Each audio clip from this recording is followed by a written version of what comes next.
Hello दोस्तों, welcome back to Infotech authority channel. आज की वीडियो में दोस्तों हम करने वाले हैं विंडोज़ 11 का इंस्टॉलेशन। इससे पहले मैंने वीडियोज़ में बताया था कैसे विंडोज़ 11 को डाउनलोड करना है।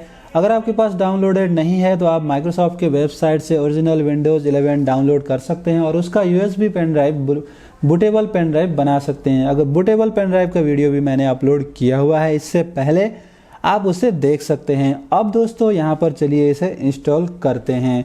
तो मैंने यहाँ पर बूटेबल पेन ड्राइव को लगा दिया है यूएसबी पोर्ट पे और मैंने अपने कंप्यूटर को कर दिया है टर्न ऑन। तो कुछ इस तरीके से अब स्टार्ट हो गया है। अगर आपको नहीं पता कि अगर आपका कंप्यूटर बूट नहीं हो रहा है तो आपको बूट मेन्यू पे जाना होता है। उसके लिए बूट की प्रेस करना होता है, जो कि हर लैपटॉप का कंप्यूटर का अलग होता है। मेरे आसूस के कंप्यूटर में F8 की था जिसे मैंने प्रेस किया तो कुछ इस तरीके से आ रहा है। यहाँ पर दिखा रहा है कि ये मेरे UEFI जो बूटेबल पेन ड्राइव है उससे बूट हो रहा है। और यहाँ पर आप देख सकते हैं लॉन्चिंग EFI बूट करके दिखा रहा है और ये वर्क इन प्रोग्रेस का मैसेज यहाँ पर राउंड आ गया, यानी कि कुछ चल रहा है। और इस तरीके से विंडोज़ 11 का जो फर्स्ट स्क्रीन है वो आ गया, जहाँ पर आपको लैंग्वेज टू इंस्टॉल, लैंग्वेज और टाइम एंड करेंसी और कीबोर्ड लेआउट, ये सारी चीज़ें आपको चूज करनी होती है। लैंग्वेज में इंग्लिश, टाइम एंड करेंसी में इंडिया और कीबोर्ड में भी इंग्लिश इंडिया करके आपको नेक्स्ट करना होता है। और अगर आप कहीं और से कर रहे हो और चेंज करना चाहते हो तो वो भी आप कर सकते हो। उसके बाद यहाँ पर आपको क्लिक करना है इंस्टॉल नाउ। उसके बाद आपको इंस्टॉल नाउ करने के बाद सेटअप इज स्टार्टिंग। सो ये सारी चीज़ें आपके पीसी पे डिपेंड करता है कितना टाइम लेगा। काफ़ी ज़्यादा टाइम लेता है विंडोज़ 10 की अपेक्षा। अब यहाँ पर आपको की के लिए पूछ रहा है, अगर आपके पास है तो टाइप कीजिए, नहीं है तो आई डोंट हैव की कीजिए। और यहाँ पर आपको एडिशन चूज करना है, तो मैंने जो मेरा एडिशन है वो चूज कर लिया। जिस चीज़ जो वर्जन आपको इंस्टॉल करना है यहाँ से चूज कर सकते हैं। जिसका लाइसेंस की आपके पास है वो यहाँ से आप चूज कर लीजिए और नेक्स्ट कर लीजिए। यहाँ पर आपको application, notice and license terms accept करने होंगे। यहाँ पर आप आई एक्सेप्ट पे क्लिक करके नेक्स्ट कर दीजिए। उसके बाद आपके पास आता है which type of installation do you want, upgrade करना है या फ्रेश इंस्टॉलेशन। तो मुझे फ्रेश इंस्टॉलेशन करना है तो मैं नीचे वाले पे क्लिक करूंगा, कस्टम पे। जब मैं कस्टम पे क्लिक करूंगा तो यहाँ पर मुझे हार्ड डिस्क दिखाएगा और इस हार्ड डिस्क पे मुझे पार्टीशन बनाने हैं। तो मैंने यहाँ पर साइज चूज किया और नेक्स्ट कर दिया। तो इस तरीके से 150 GB का पार्टीशन बन गया और मैंने नेक्स्ट कर दिया। जैसे नेक्स्ट किया तो इस तरीके से विंडोज़ इंस्टॉलेशन स्टार्ट हो गया। पहला स्टेप था कॉपिंग विंडोज़ फाइल, जो तुरंत ही हो जाता है, जो पेन ड्राइव से विंडोज़ की फाइल्स को रैम में कॉपी करता है। उसके बाद यहाँ पे getting files ready for installation, अब उन फाइल को एक्सट्रैक्ट करके यह हार्ड डिस्क में रखता है। पहले रैम में कॉपी किया, उसके बाद हार्ड डिस्क पे रखता है। तो इस स्टेप पे काफ़ी ज़्यादा टाइम लेता है, तो मैं इसको कर देता हूँ फॉरवर्ड। तो इस चीज़ को मैं फॉरवर्ड कर देता हूँ, जिससे यहाँ पर सीधे आ जाएगा आपका 98%, 97, 98। इस स्टेज में कम से कम आपका 20 से 25 मिनट ले सकता है, आपके कंप्यूटर के स्पीड पे डिपेंड करता है। तो इस तरीके से यहाँ पर ये हो गया 100%। और उसके बाद नेक्स्ट स्टेप है इंस्टॉलिंग फीचर्स। इंस्टॉलिंग फीचर्स में ज़्यादा टाइम नहीं लेगा। अब इन स्टेप्स में ज़्यादा टाइम नहीं लेगा। जो सबसे ज़्यादा टाइम लगता है वो लगता है getting files ready for installation. और अभी हो रहा है इंस्टॉलिंग फीचर्स, फिर इंस्टॉलिंग अपडेट्स। जो अपडेट्स हैं वो अपडेट्स यहाँ पे इंस्टॉल हो रहे हैं। उसके बाद गेटिंग फिनिश्ड। सो अब यहाँ पर रीस्टार्ट होगा। एक बार आप इसे ऐसे छोड़ दीजिए, ये अपने आप ही रीस्टार्ट हो जाएगा और फिर से जो बाकी प्रोसेस है उसको कंप्लीट करेगा। और कुछ इस तरीके से दोबारा से ये आ गया वर्क इन प्रोग्रेस और इस तरीके से यहाँ पे घूमने लग गया। और ये विंडोज़ 11 विंडोज़ 10 की अपेक्षा काफ़ी ज़्यादा टाइम लेता है। मैंने इसी कंप्यूटर में विंडोज़ 10 इंस्टॉल किया है कई बार और वो जल्दी हो जाता है। उसके अपेक्षा विंडोज़ 11 काफ़ी ज़्यादा टाइम ले रहा है। अब आ गया starting service, getting device ready, इन सब को मैंने फॉरवर्ड कर रखा है। ये काफ़ी ज़्यादा टाइम लेते हैं, हर स्टेप पे कई कई मिनट्स का टाइम लगता है, लेकिन मैंने सबको फॉरवर्ड कर दिया है। अब यहाँ पे लास्ट में आ गया रीस्टार्टिंग, और ये हो गया आपका कंप्यूटर रीस्टार्ट। विंडोज़ इंस्टॉलेशन में 2-3 बार रीस्टार्ट होता है, तो उसके लिए घबराने की ज़रूरत नहीं है। अगर आपका कंप्यूटर स्लो है तो इसी स्टेप पे 2 से 3 मिनट ले लेता है। तो यहाँ पर फिर से ये रीस्टार्ट होकर के आ गया Asus in search of incredible, in search of incredible. Asus के लैपटॉप भी आजकल काफ़ी अच्छे क्वालिटी के हो गए हैं, पहले इनके लैपटॉप में हीटिंग की प्रॉब्लम आती थी। अब यहाँ पर just a moment, just a moment, just a moment यही बोलकर कई घंटे खा जाता है। अगर आपका कंप्यूटर थोड़ा पुराना है तो कम से कम आपका 40 से 50 मिनट, 1 घंटे का टाइम लग सकता है। अगर i5, i7 है तो थोड़ा जल्दी हो जाएगा। और इस तरीके से यहाँ पर विंडोज़ 11 का फाइनली लोगो हमें दिख गया।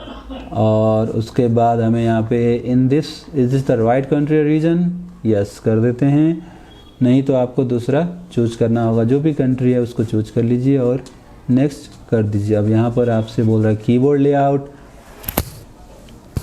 इंग्लिश इंडिया चूज कर देते हैं। उसके बाद नेक्स्ट, उसके बाद do you want to set up another keyboard, नहीं भैया हमें अनदर कीबोर्ड नहीं चाहिए, स्किप कर देते हैं। उसके बाद आ गया वाईफाई।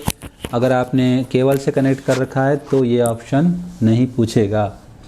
और यहाँ पे हम फिर से कर देते हैं की वगैरह डाल के, पहले आपको की डालना पड़ेगा, उसके बाद वाईफाई का की इंटर करके इसको करना होगा कनेक्ट। स्किप करने का तो कोई ऑप्शन नहीं आ रहा है क्योंकि पहले से कनेक्ट है ना। अगर शायद मैंने नहीं कनेक्ट किया होता तो ये शायद मेरे से पूछता नहीं, अगर वाईफाई ऑफ कर दिया होता पहले से, लेकिन वाईफाई ऑफ किया नहीं तो ये नेट के लिए बोल रहा है। तो मैं इसको की डाल के नेक्स्ट कर देता हूँ। फिर से आ गया चेकिंग फॉर अपडेट्स। विंडोज़ के अपडेट्स तो दुखी कर देते हैं, प्रॉब्लम ही क्रिएट करते हैं। हालांकि अपडेट्स बहुत ज़रूरी होते हैं, लेकिन कई बार बहुत ज़्यादा प्रॉब्लम भी क्रिएट कर देते हैं। Almost they are just finishing up this step, okay.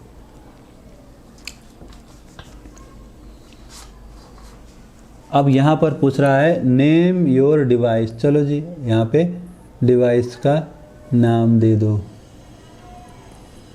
और उसके बाद फिर से रिस्टार्ट हो गया। जस्ट अ मोमेंट, मैंने सिर्फ आसूस लिख दिया, आप जो भी मर्जी अपने डिवाइस का नाम दे सकते हैं।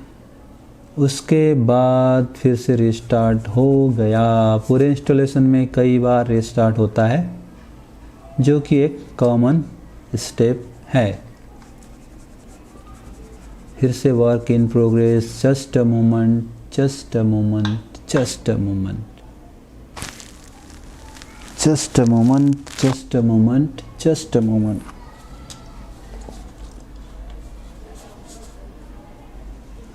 अभी भी कई लोग विंडोज़ 7 यूज़ कर रहे हैं। अगर आप भी विंडोज़ 7 यूज़ कर रहे हैं तो उसे यूज़ करना छोड़ दीजिए, विंडोज़ 10 तो एटलीस्ट कर ही लीजिए, क्योंकि विंडोज़ 7 में अब किसी भी तरीके का माइक्रोसॉफ्ट का अपडेट्स वगैरह नहीं आता और कोई भी नया डिवाइस विंडोज़ 7 पे नहीं चलता। कोई भी जो नया, ऐसा बिल्कुल ही नया डिवाइस जिसका ड्राइवर्स विंडोज़ 7 के लिए नहीं बना होगा, वो फिर आप यूज़ नहीं कर पाओगे। तो इस तरीके की दिक्कतें आती हैं। और यहाँ पर बोल रहा है let's add your Microsoft account. तो दोस्तों माइक्रोसॉफ्ट अकाउंट में अगर आपके पास कोई हॉटमेल का अकाउंट है, outlook.com का अकाउंट है, या फिर MSN का है तो आप यहाँ पे, या live.com का है तो आप सिंपली वो ऐड कर सकते हो। अगर नहीं है, अगर आपके पास जीमेल है तो आप जीमेल से भी लॉगिन कर सकते हो। उससे पहले आप एक बार outlook.com पे जीमेल से लॉगिन कर लो, फिर आपका जीमेल से माइक्रोसॉफ्ट अकाउंट बन जाता है और वही जीमेल आप यहाँ पे यूज कर सकते हो। मेरे पास हॉटमेल अकाउंट था तो मैंने हॉटमेल वाला डाल दिया। अगर आपके पास नहीं है तो आप सिंपली जीमेल से भी यहाँ पे लॉगिन कर सकते हो, जीमेल या किसी भी अकाउंट से। ये आपका माइक्रोसॉफ्ट का अकाउंट क्रिएट कर देता है। अगर माइक्रोसॉफ्ट का अकाउंट नहीं क्रिएट है तो एक बार आप सिंपली outlook.com पे लॉगिन कर लो अपने जीमेल से, उसके बाद आपका हो जाता है, माइक्रोसॉफ्ट अकाउंट क्रिएट हो जाता है। और यहाँ पे आपको पिन क्रिएट करना है, 4 डिजिट का यहाँ पे सिंपल पिन क्रिएट कर लो, राइट। जो ATM वाला है वो मत डालना, वैसे कोई सा भी डाल दो और उसके बाद नेक्स्ट कर दो। यहाँ पर बहुत सारे चूज प्राइवेसी सेटिंग्स, इसमें आपको जो जो ऑफ करना है ऑफ कर दो, जो नहीं करना है उसे रहने दो। उसके बाद एक्सेप्ट कर लो, सारे ऑफ भी कर दो, कोई दिक्कत नहीं है। उसके बाद एक्सेप्ट कर दिया, फिर से राउंड राउंड राउंड राउंड, यहाँ पे बोला है लेस कस्टमाइज योर एक्सपीरियंस। भैया हमें नहीं करना है, यहाँ पे स्किप कर दीजिए। और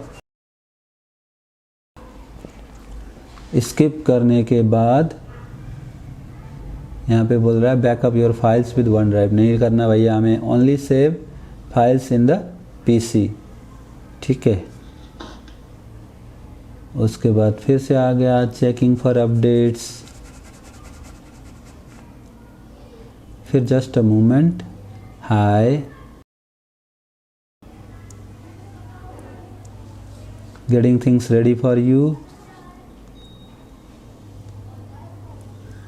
this might take a few minutes. Okay, done turn off your PC. इस स्टेप पे अगर आप बंद कर देंगे तो फिर से आपको दोबारा से करना पड़ जाएगा। Almost there. तो अगर आपका लैपटॉप है तो उसको चार्ज पहले ही फुल चार्ज कर लें, उसके बाद ही करें। वाह, फाइनली हमारा विंडोज़ 11 का डेस्कटॉप ओपन हो गया है। प्यारा सा लोगो है और कुछ इस तरीके से यहाँ पे देख सकते हैं दोस्तों, बीच में आपका लोगो आ गया है। जो भी स्टार्टअप, जो भी टास्क बार है, टास्क बार के जो मेन्यूज हैं सब बीच में आ गया है। और यहाँ पर टीम को इन्होंने इंटीग्रेट कर दिया है, राइट। और यहाँ पर बहुत सारे जो ऐप्स हैं वो ऑलरेडी यहाँ पे हैं, जो कि आपको काफ़ी आसान हो जाएगा। सेटिंग्स में जाके देखते हैं तो सेटिंग्स में यहाँ पे कुछ चीज़ें दिखा रहा है, जैसे जो लैपटॉप का मॉडल नंबर वगैरह दिखा रहा है और भी बहुत सारी चीज़ें।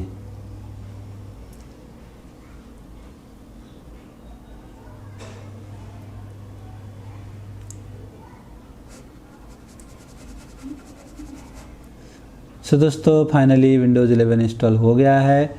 थोड़ा सा स्लो है और इसका डिज़ाइन भी थोड़ा सा फ़र्क है। विंडोज़ एक्सप्लोरर में कुछ इस तरीके का डिज़ाइन वगैरह यहाँ पे आ रहा है। और यहाँ पे ये जो है मेरा दिखा रहा है बूट डिवाइस, पेन ड्राइव का। सही है, बढ़िया चीज़ है। अगर आपके पास सपोर्टेड पीसी है तो आपको ज़रूर यूज़ करना चाहिए। सपोर्टेड पीसी नहीं है तो विंडोज़ 10 भी बढ़िया है। सो दोस्तों इस तरीके से आप विंडोज़ 11 इंस्टॉल कर सकते हैं अपने कंप्यूटर में। अगर आपको ये वीडियो अच्छा लगा तो लाइक शेयर करना मत भूलिएगा, सब्सक्राइब भी कर लीजिएगा अगर आपने नहीं किया है। Thank you for watching, bye bye.